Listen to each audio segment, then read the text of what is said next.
Hello, I'm Dr. Rick Chambers, and welcome to this edition of Health, Happiness, and Harmony Partner training videos. Today, we continue the series on what we call soul work. And soul work is central to the experience of a 3HP, or Health, Happiness, and Harmony Partner. And we define soul work as paying a certain kind of attention to the following: your passions, your suffering, what gets you in trouble, and the arts and wisdom stories from all over the world.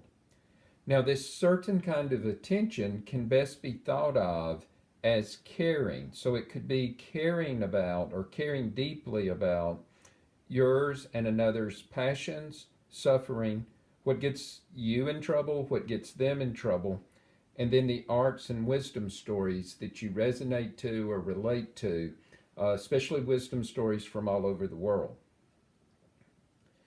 Passions, to understand how passions connect to the soul, is pretty straightforward. A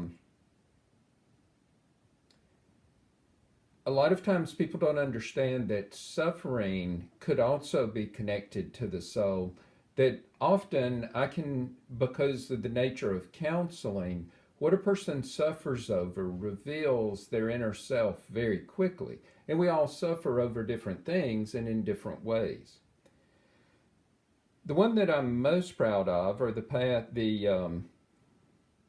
category here I'm most proud of, is seeing how sometimes what gets us in trouble can also be related to the soul as we're using it. And this is where you just can't conform, where you can't keep your mouth shut. That may have something to do with your soul, and it doesn't mean you should indulge this to any extent, but it does mean there's something important going on in situations where you can't just conform or do what everyone else does. And then the arts and wisdom stories have always spoken to the soul throughout the generations. And so another way of doing your soul work and kind of following this path has to do with the phrase alive and connected. When I was working on Joyful Being Community, our byline was Joyful Being Community, alive and connected.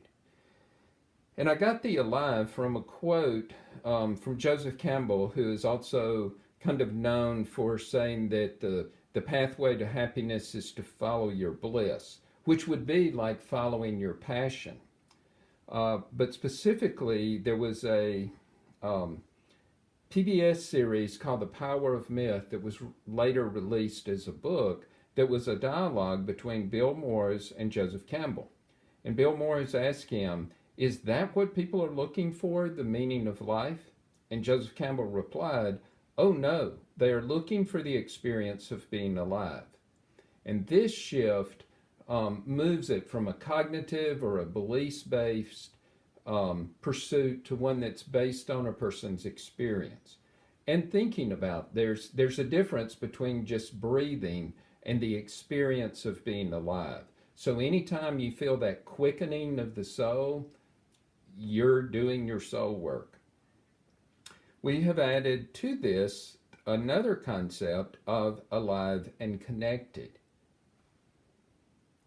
Because community, connection to others, it's necessary but not sufficient to follow your passions. There also needs to be, because that could be very self-indulgent or even dangerous, there needs to be a component of this where you're also feeling connected.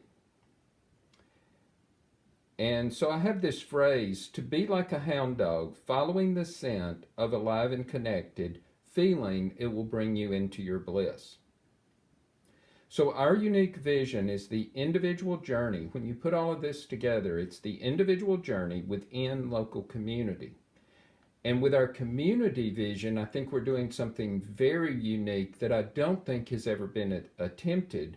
We're trying to optimize, as a definition of community, the intention and the effort to optimize individual integrity and belonging. These things are sometime at conflict, especially like around issues of conformity. And so to value both integrity, individual integrity, and belonging, um, I think is a unique way of moving toward the types of community that the global world is now calling for. Thank you very much.